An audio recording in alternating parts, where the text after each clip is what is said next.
Buen día, buenas tardes, buenas noches, estimados estudiantes. Le habla su profesora de la materia de Ecología General, Berenice Dunkley. En esta ocasión les voy a explicar el tema del módulo 3, elementos bióticos, cuya competencia es describir los elementos bióticos para organizar y conocer las adaptaciones y limitaciones a nivel ecológico. ¿Qué puntos voy a explicar aquí? Bueno, serían los elementos bióticos, niveles de organización de los seres vivos, hábitat, nicho, factores ecológicos limitantes y adaptaciones ecológicas. Bien, primeramente empezamos con el concepto de elementos bióticos. ¿Qué vendrían siendo los elementos bióticos? Son todos esos organismos que interactúan dentro de un ecosistema.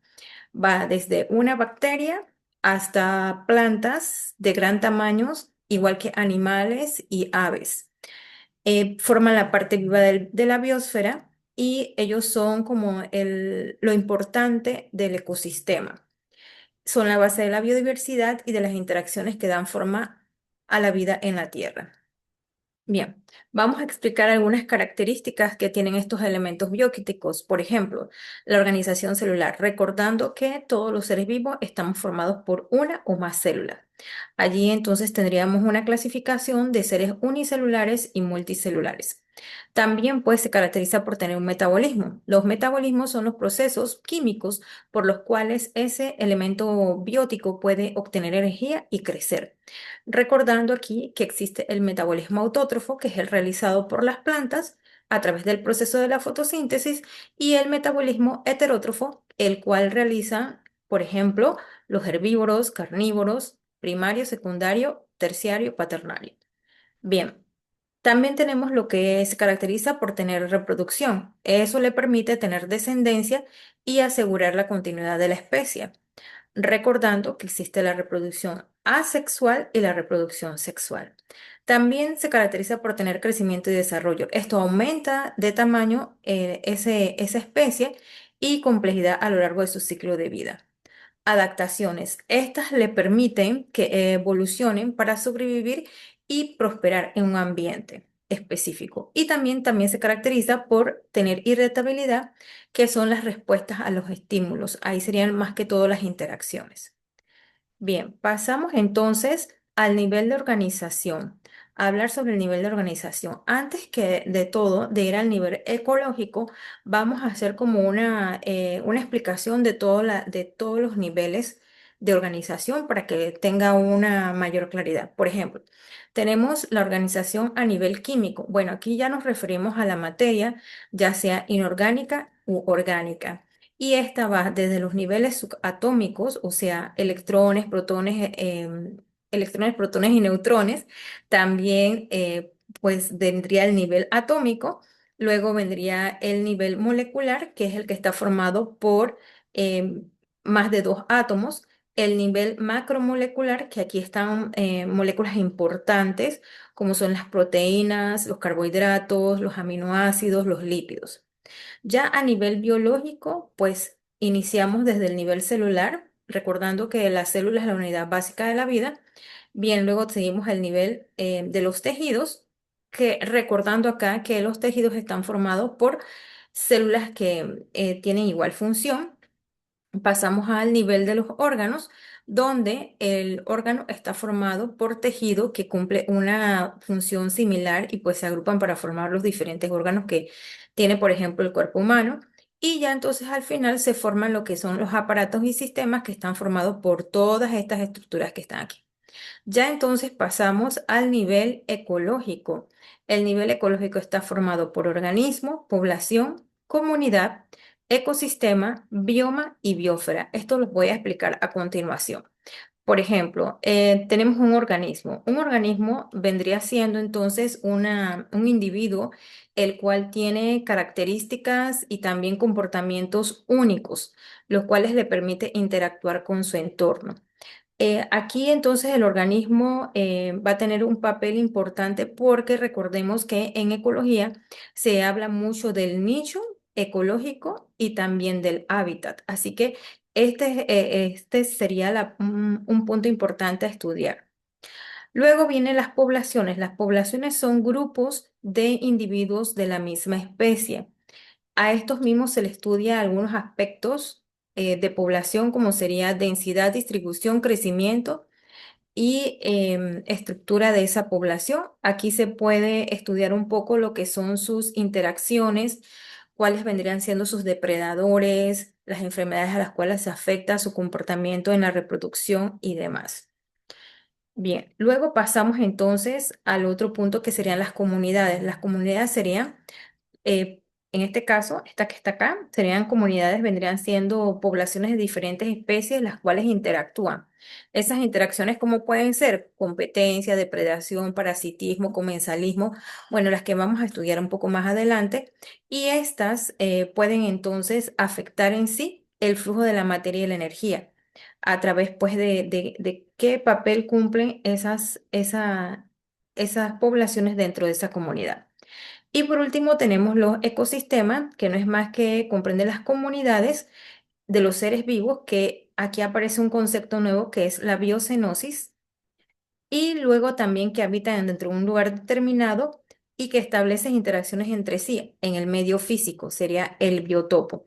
¿Y cuál es la implicación ecológica? Bueno, recordando que el ecosistema es la base principal de estudio de la ecología. Entonces, este estudio nos va a permitir poder gestionar y conservar estos recursos. Bueno, ahora vamos a pasar al punto 3.2, que es una comparación entre el nicho y hábitat. Bien, el nicho es la función que cumple esa especie dentro de un ecosistema. Desde aquí se habla desde el punto de vista de estrategias de supervivencia, forma de alimentación, competencia. Y en el caso del hábitat sería el lugar donde vive esa especie o esa población y puede estar interactuando con elementos físicos y biológicos para entonces ofrecer recursos, o sea, ese medio le ofrece los recursos necesarios para que esa especie prospere. Entonces, en pocas palabras, el nicho sería como la profesión de esa especie y el hábitat sería como el hogar. A continuación voy a explicar algunos ejemplos de, algunos ejemplos con relación a diferencia entre nicho y hábitat. El oso polar, el oso panda gigante, su nicho sería entonces, su hábitat sería el bosque de bambú en las montañas chinas. Pero en el caso de su nicho ecológico es que es un herbívoro, es consumidor primario y dispersor de las semillas de bambú. Con relación entonces, por ejemplo, a este otro ejemplo que sería el pez payaso, que es un pez de arrecife, ¿cuál sería su hábitat? El arrecife de coral, específicamente la anémona de mar. ¿Y cuál sería su nicho ecológico? Bueno, aquí es una relación de mutualismo, donde, por ejemplo, la anémona le ofrece caza al pez y el pez entonces le ofrece la limpieza de su hogar y también protección. Tenemos, estas vendrían siendo nichos un poco estrechos, pero este de acá, que es el del coyote, tiene un hábitat, disculpe, un poco más amplio, ya que pues se puede desarrollar desde todo Norteamérica, desierto, hasta los bosques de praderas y zonas urbanas. Entonces, ¿el nicho cuál sería? Bueno, consumidor omnívoro y oportunista, depredador de pequeños mamíferos, aves, insectos y carroñeros. Entonces, aquí vendría siendo una diferencia entre hábitat y nicho. Pasamos pues al punto de qué es un factor limitante. Un factor limitante vendría siendo cualquier condición ambiental, o sea, aquí estamos hablando de los factores abióticos o de recursos. Aquí puede ser también un factor, un elemento biótico, que por su escasez o exceso puede afectar ya sea en la distribución, crecimiento o reproducción de la especie o de esa población en un lugar determinado. Aquí también un factor limitante puede ser que la especie esté aislada, por ejemplo, los individuos que viven en una isla. Bien, características de los factores limitantes. Bueno, es dinámico. ¿Qué quiere decir eso? Que puede ser que esa especie esté afectada solamente algunas épocas del año. Específico de especie. ¿Qué quiere decir esto? Que puede ser que afecte a una especie, pero a la otra no. Por ejemplo, la nieve es limitante para el cactus, pero no para el oso polar. Interconexión. Este puede ser que un factor va a influir en la disponibilidad de otros elementos. Por ejemplo, el agua puede en su momento afectar que otros elementos químicos puedan ser absorbidos por una planta. Puede ser también abiótico o biótico. ¿Qué quiere decir eso? Que tanto las características física-químicas que se dan en el ambiente pueden entonces afectar las interacciones con los organismos. Efecto en cascada, ¿qué quiere decir? Que esa limitación puede tener efectos adicionales. Eh, en este caso podría ser en la cadena trófica o en las redes tróficas.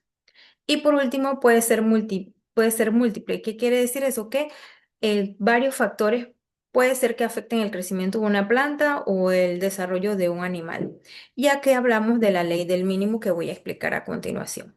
Bien, la ley del mínimo o de Lehman, inicialmente, voy a leer textualmente, inicialmente fue formulada para el crecimiento de las plantas. Esta ley establece que el crecimiento de una planta no es determinada por la cantidad total de los recursos disponibles, sino que por el recurso más escaso o el que está en su mínima disponibilidad en relación a las necesidades de esa planta.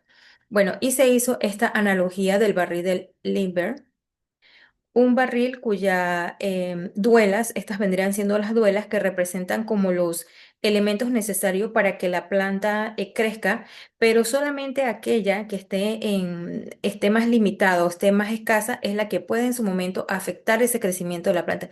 ¿Qué quiere decir esto? Que de repente puede ser que tenga todos los otros componentes para que ella crezca, pero solamente el hecho de hacerle falta el que es limitante afecta entonces el crecimiento de esa planta. También tenemos entonces la ley de tolerancia de Sherford.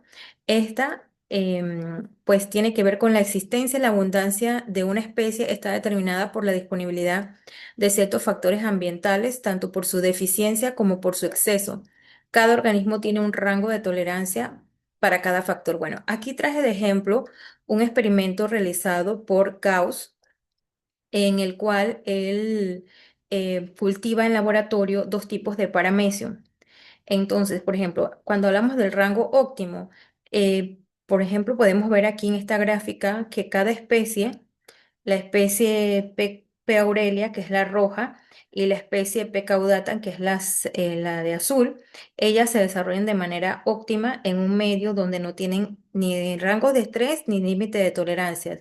Crecen favorablemente, pero cuando las ponen a crecer en un mismo medio, allí entonces empieza el rango de estrés y también los límites de tolerancia. Y esto hace que una de las especies comienza a tener estrés y por ende pues va a dificultar su crecimiento y puede morir. En este caso murió, la que era la P. caudata. Este experimento se va a usar más adelante para explicar otras características que se desarrollan en la materia de ecología. Bien, acá tenemos entonces el punto de la importancia de los factores limitantes. Bueno, los factores limitantes desde el punto de vista ecológico puede pues tomarse en cuenta para la conservación de especies, el manejo de ecosistemas, la previsión y distribución de especies en la agricultura, en la silvicultura, en la contaminación y toxicología, en la investigación y en la salud humana. A continuación, traigo ejemplos de factores limitantes. En este caso, en este bioma de desierto, aquí el factor limitante sería el agua. En esta área del Ártico, el factor limitante sería la temperatura y también los suelos congelados. En este bioma de bosque, pero en el área de sotobosque, el factor limitante sería la luz. Y en un medio acuático, el factor limitante para que las algas crezcan sería la disponibilidad de fósforo y nutrientes. Ahora pasemos al punto de qué es una adaptación ecológica. Bueno, una adaptación ecológica es una característica, ya sea en su morfología, en su fisiología o en su conducta, que es heredable a través del tiempo, o sea, que evoluciona. Y esto va a permitir que esa especie pueda tener sea más exitosa. Pues al pasar del tiempo, esas características se van heredando de generación en generación. Bien, en este caso hablamos de mecanismos de adaptación, por ejemplo, la variación aleatoria. Esto quiere decir una población existente diferentes genéticas, o sea que aquí involucran las mutaciones. Las mutaciones vendrían siendo errores en la molécula del ADN que algunas mutaciones no necesariamente tienen que ser negativas, algunas son beneficiosas. Por ejemplo, la presión ambiental, aquí hablamos, pues, por ejemplo, de los factores limitantes, las interacciones como depredación y competencia. La supervivencia diferencial, bueno, el rasgo más ventajoso para que esa especie se desarrolle en ese ambiente y tenga más posibilidades de vivir. La herencia, que son rasgos ventajosos que se transmiten de una generación a otra. Bien, aquí vamos a presentar algunos ejemplos de adaptaciones. En este caso es la morfológica y se refiere a los cambios en estructuras. En estructuras, por ejemplo, el mimetismo. Aquí tenemos el mimetismo que sería una imitación de la apariencia a otra especie. Por ejemplo, tenemos el caso de las moscas de flores, como aparece aquí, que tiene un color similar a la de las avispas. Entonces sabemos que las avispas son un poco más agresivas.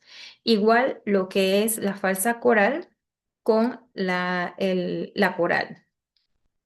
También tenemos el camuflaje, que sería la coloración o forma de asemejarse a su entorno. Por ejemplo, la liebre del Ártico, que su pelaje es de color blanco, igual que la nieve. O, por ejemplo, en este caso, el plumaje del búho, que se asemeja al tronco, donde está pues, su hábitat.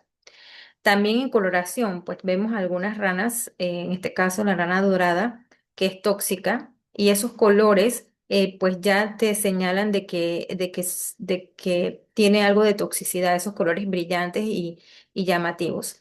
También hay otros que pues sus adaptaciones son en el cuerpo, son estructuras especializadas, por ejemplo, entonces el oso perezoso que pues tiene garra para poder subir a los árboles y demás. El colibrí que tiene un pico para facilitarle lo que es la captura, la succión del cáliz de las flores. Y entonces acá este que tiene una extensión de su lengua para poder capturar más fácil lo que son sus presas. Bien, tenemos entonces las adaptaciones de tipo fisiológicas. Estos son cambios en el funcionamiento interno del organismo a nivel celular. Bien, por ejemplo, tenemos la tolerancia a la salinidad. Hay órganos especializados para poder eliminar la sal, por ejemplo, los riñones, en el caso de nosotros del ser humano, y en algunas plantas que viven cerca del mar, existen glándulas. Por ejemplo, aquí tenemos el caso del mangle, el cual puede expulsar la sal a través de las glándulas. También tenemos la regulación de temperatura, como por ejemplo aquí cuando el oso está hibernando. Con respecto a la eficiencia hídrica, por ejemplo, esta adaptación que tienen los cactus de conservar el agua y producción de sustancias tóxicas, como en el caso este del carabajo bombero, que expulsa una sustancia la cual puede entonces alejar a sus depredadores. Y por último, tenemos las adaptaciones de tipo conductuales en los cambios de comportamiento en cuanto a su entorno. Por ejemplo, en este bioma de desierto, el comportamiento es de realizar más actividades nocturnas para pues evitar el calor. También tenemos entonces la construcción de nidos y madrigueras. Por ejemplo, en este caso, las aves oropéndulas que pues hacen sus nidos de esta manera para que sea más difícil que sus depredadores los invadan.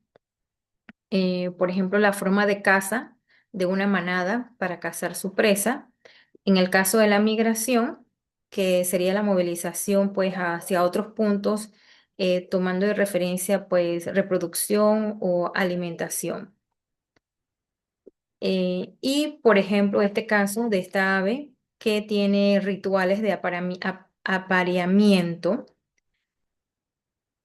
serían más que todo estos tipos de adaptaciones conductuales.